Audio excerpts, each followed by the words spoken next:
Yan! Hello, hello! Kamusta kayo dyan, mga ka-meta, mga ka-YouTubers, mga ka-Darians? Wala na akong time na i-set up itong spacers na to on Twitter, kaya pasensya na, nakikita ko over space. People are asking us to make comments, including on Oppenheimer, of course, by Murphy, Cillian Murphy, one of the greatest actors that at least I'm glad that has been finally getting the kind of appreciation that he deserves. Maybe another day we can do a book review. Today lang, I want to talk about quickly, no, about a couple of things or yung family duties, no, Tito duties, Tito duty calls, no. So I'll keep this a bit shorter than usual. Ganito. So over the past 24 hours or so, I've been following very closely what's happening in Thailand. At the same time, also, we're following very closely what's happening here in the Philippines in terms of a recent parang national discourse, no, or national debate about religious respect, religious freedom, freedom of expression. And in one way or another, of course, related din ito sa LGBTQ community because of course, the incident that, everyone knows, no, by now. Again, as a man of faith, right, obviously, my take on issues comes from, ganito kasi, politically, I believe in pluralism, but socially speaking, I'm a more traditional person.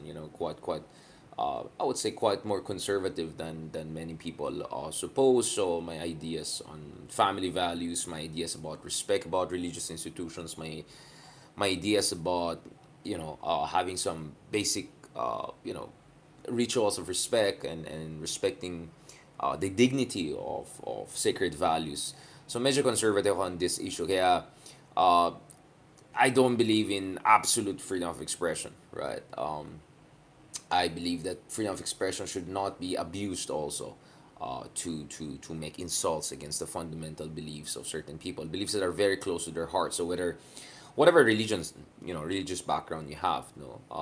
Now, pag-usapan natin mga to very, very quickly. I'll make sure na hindi masyadong all over the place itong sinasabi natin. Alam niyo naman, minsan we take on multiple issues at the same time, parang round robin style. So, let me quickly go through this, no? So, first of all,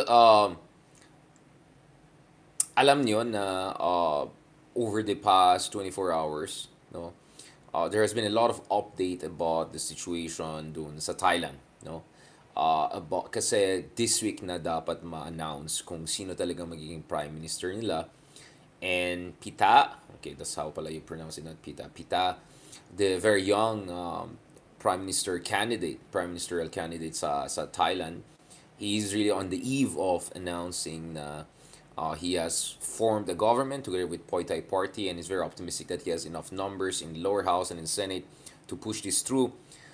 But mga at the last minute na naman, may mga efforts to bring down itong Thai rising political star by making mumbo jumbo issues about his past ownership in the media, making some mumbo jumbo issues about him insulting the monarchy or insulting the military and the key institutions. So in light of that, no, in light of this uncertainty na etong tao na talagang napakahirap yung situation nila. Ang dami lang kinaharap. Dami nilang na-overcome over the past few years. No? Yung dati nilang party na ban, yung dati niyang partner kasama na ban from running office.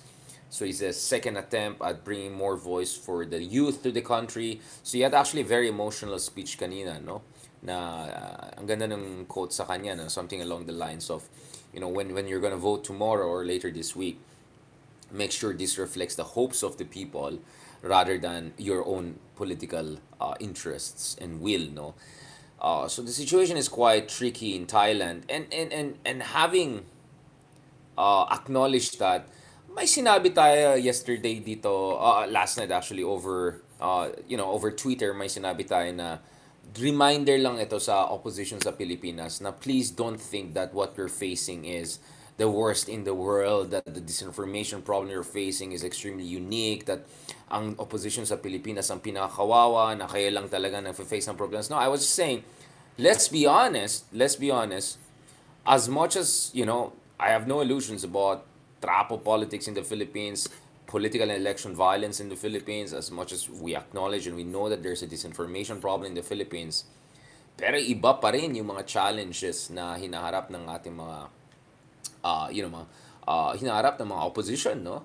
Sa iba't ibang bansa na kapaligid natin, including in Thailand. Because in the case of Thailand, it's not only the trap of politicians you have to go against. Oh, they have a lot of trap of politicians. It's not only populists like Thaksin that you have to go against. You have to also take in consideration my military junta there that has been conducting coup after coup after coup, more than a dozen coup over the past century, and they can disqualify you on less majest, or kunya may sinabi ka lang, I mean, way worse even than the situation here, no, kung saan they can easily weaponize whatever you say to say you have insulted the king, and you can go to, you can end up in jail or be disqualified from running for office for a very long time based on the less majest laws.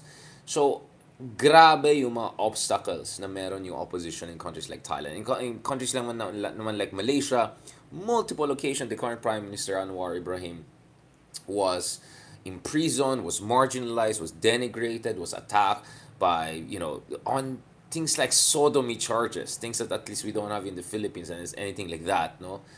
So may sinabi tayo over Twitter na sana ma-appreciate yung mga opposition supporters sa Pilipinas na as difficult as the situation is in the Philippines, it's still nowhere close to what we have in neighboring countries. And yet, as I say, their opposition still was able to do very well. In the case of Malaysia, the opposition has already won. They formed the government under Anwar Ibrahim, who happens to be actually a fan and a supporter of Aquinos for a very long time.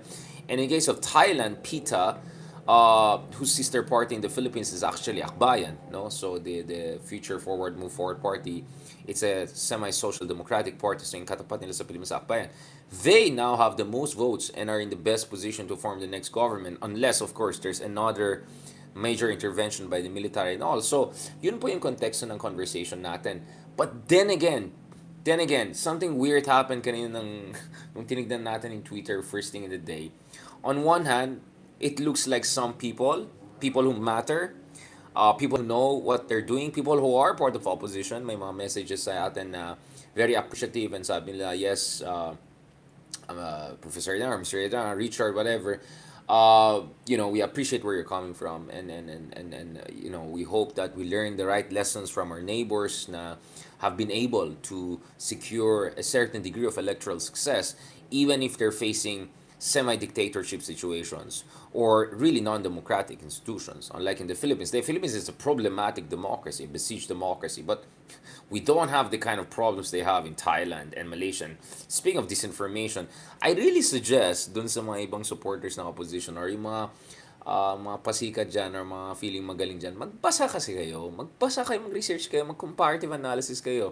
If sana nagbasa kayo ng mga sinasabi ko, no? Nagbasa kayo ng, even if you just bother to just listen to our vlogs or some of the interviews I had with leading experts from all around the world, kung sana lang, nagbasa kayo ng content, never mind may academic works, nagbasa lang kayo mga columns, mga vlogs lang natin, mga ganyan lang, nanonood lang sana kayo, nakinig lang kayo, di sana walang ignoramus na comments dyan. Kasi, it was really, really frustrating. We see on one hand, of course, there are people who are in the thick of action, who have been facing very difficult situations of politics, and yet they seem to be quite appreciative. They're reaching out, and I appreciate that.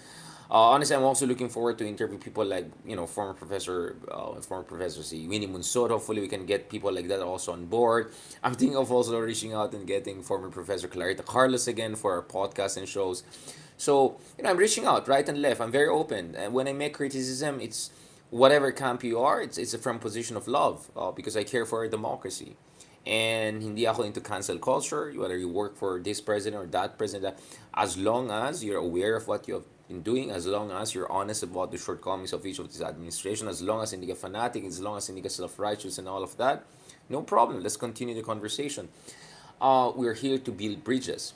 Now, so going back to this, we had this quite annoying situation whereby some duwag, anonymous, feelingero, na pretentious na mga trolls dyan na sasabihin na simplistic daw yung mga arguments natin, tapos ibabash pa yung voters. My goodness, that's a very problematic mindset. Obviously, of course, we have problems with disinformation. Obviously, we can always do much, much better in terms of raising the levels of political awareness in the country. But to say that simplistic tayo, like, are you kidding me? Did this ignoramus bother to read even one of our books or academic works, right? You cannot get published academically or write academic books, etc. if you haven't, you know, no, scrape the whole, the whole review of related literature. So obviously, mga hater to mga to. So I had to put these haters in the right place because to mga hater na ito, they are the ones who are preventing the opposition in the Philippines from moving forward in the best way possible, from really maximizing the pink movement that was, uh, you know, kicked into action last year. Ito yung mga yan eh. Ito yung mga tao na aatakin ka basta any source of criticism, no matter how constructive, aatakin ka. Sabihin nila simplistic ka, sabihin nila parelevant ka, sabihin nila epal ka, sabihin... tapos ito mga duwag, right? They cannot even... I mean, and please lang, huwag kayong mag-feeling na Marcelo Del Pilar or Ilustrado na nagsusulat ng Anonymous. No, no, no. We're not living in, Spanish colonialism period. And please lang, your level of output is nowhere close to, forget about Ilustrados, but, nowhere close to even a decent kind of political commentaries. I see a lot of voter bashing, a lot of elitista or middle class arrogance and feudalistic mindset. I see a lot of pushing the burden to the other side and not looking in the mirror and seeing what are the shortcomings. And just to be absolutely clear, the reason why we're doing these vlogs and all is because na-realize ko rin kulang yung ginagawa namin, yung mga katulad namin na supposed public educators. Kulang lang yung ginagawa namin na just writing for mainstream columns, just going on mainstream media. I realized that we have to dapat sumabak din kami dito sa counter disinformation, dito sa political education, dito sa raising the level of public discourse and understanding of complex policy issues. So, lahat ng ginagawa natin is because we recognize we should do better. We can do better. So, ako when I criticize, it is not because I just want to criticize, because I know we can do better. And because I am also constantly pushing myself to get out of my comfort zone. Ang comfort zone po natin is interviews on the CNNs and BBCs of this world, writing for the New York Times and foreign. Yun po yung comfort zone natin. Or in the academic world, some of you have seen on my YouTube, yung lectures natin, you can see how happy I am, how at ease I am when I present lectures. Yes, of course, my comfort zone is the academic intellectual world. Just look at, for instance, my podcast with Leloy, Dr. Claudio from UC Berkeley. You can clearly see how both of us are very at home with that level of discussion. We love it. But I had to get out of my comfort zone because I realized, okay, as good as it is na kami mga academics, kami mga supposed intellectuals nag-uusap, this is not, getting out. And we are leaving the battlefield to the, ano yun? Maharlika types of this word. You get what I'm saying? I'm talking about the blogger, obviously, not the ancient warrior, Kshatriya versions of the Philippines. You get what I'm saying? So ako, when I criticize my comments, it's because I also push myself, because I know we can do better. Because I know instead of ranting about lack of political education, political maturity, ranting about katrapuan, well, you have to fight it. And kung sana lang nakinig kayo sa akin, sana nanonood kayo ng vlog natin, nakinig kayo dun sa mga guests natin like Dr. Belly, etc., di sana may natutunan pa kayo dun sa issues sa Thailand at ibang countries. And please lang, don't throw this nonsense about, they're incomparable apples and oranges. Well, no, this is a question of degrees. The level of difficulties the opposition is facing in other countries like Thailand, Malaysia. Forget about Russia, China, I don't know, Turkey, whatever. Just yung mga kapitbahay natin, the level of the level of obstacles the opposition facing is next level. So this is a question of degrees, not type, right? Type of challenges and obstacles. So, yun lang talaga mga kahidarians, Kameta, etc. I know there are people who want to dismiss me or want to cancel me, say, ito mayabang yan, ganun. Like, yes, sometimes I know I sound like that, but I'm sorry to say, I have no patience for mata pobre, elitist nonsense. Especially from people who feel na kung sino sila, wala naman silang deep political analysis or whatever. These are clearly people who are super satisfied with whatever education degrees they got, but they never bother to really publish forget about publish, or they never bother to even read quality stuff on comparative politics. I doubt these people are really aware of the basics of what's happening in Thailand, Malaysia, forget about other countries all around the world, where the opposition, they face potential execution, they face all sorts of horrible things. Now, clearly, I appreciated an intervention dun sa may isang na comment. Okay, pero sabi niya, pero what about yung left, yung progressive Philippines na nare-red tag and nagfa-face ng very difficult situation? Well, have you noticed? Yung mga progressive groups, hindi nagrarant.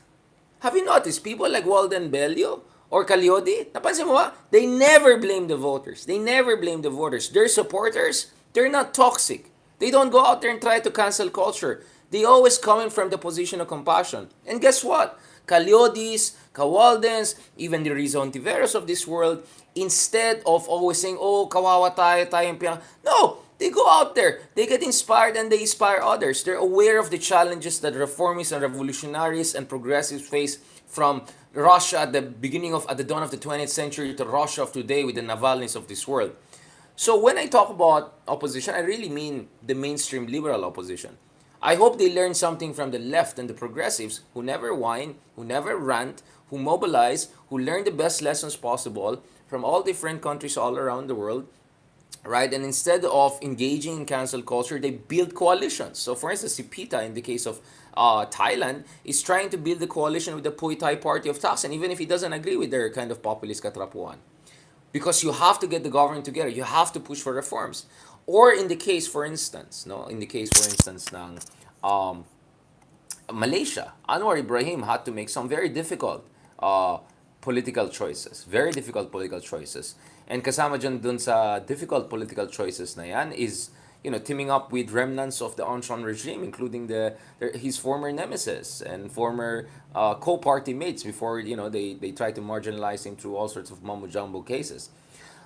So politics is about difficult and ugly choices, but that's where sacrifice comes in. That's where decisive leadership comes in. That's where coalition building comes in. So all I'm saying here is denialism, toxic cancel culture, thinking na tayo lang nahihirapan, thinking na tayo lang may disinform problem, and worst of all, voter blaming. Voter blaming. This is not gonna help. This is not gonna help. Now, again, I completely agree there's a disinformation problem. I empathize with our friends, with people who feel that there's not enough appreciation of good governance or reformist kind of candidates or platforms. I understand. But that's why with compassion, with dedication, we have to build movements, we have to learn from other countries. You think wala silang problema na katrapuan sa Malaysia and Thailand? You think wala silang problema ng disinformation sa Thailand? You think they didn't have to face all sorts of harassments or even worse? No, come on.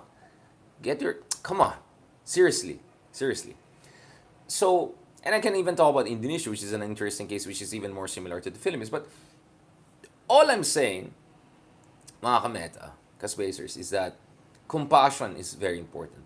Humility is a very important thing. Yeah, I know you can raise humility. No, if you're sincerely humble, you're willing to accept and you're willing to change accordingly. And that's why we're doing what we're doing, because I realize kulang yung mga ginagawa natin. Hindi lang pwede maging academic, hindi lang pwede intellectual, hindi lang pwede nandun ka sa New York Times and all of that. No, you have to write, you have to engage, you have to vlog, you have to be open to criticisms. I respond on Twitter, I respond to Facebook, etc. And I call out nonsense. And sometimes I have no time for being too nice and diplomatic with when I see nonsense, when I see toxicity, denialism, because it's not gonna help. Kung gusto natin tulungan yung ating mga kababayan, we have to understand bakit sila bumoboto ng mga leaders na meron tayo. And to say it's just all this information, you're forgetting a lot of other factors. Maybe when reformists were in charge, they didn't do good enough. Maybe you want to consider that. Maybe the campaign strategy last year was not optimal. Maybe there were also contingent factors like Uniteam, which was not a given. Had both Sara and BBM run, it could have been a different world.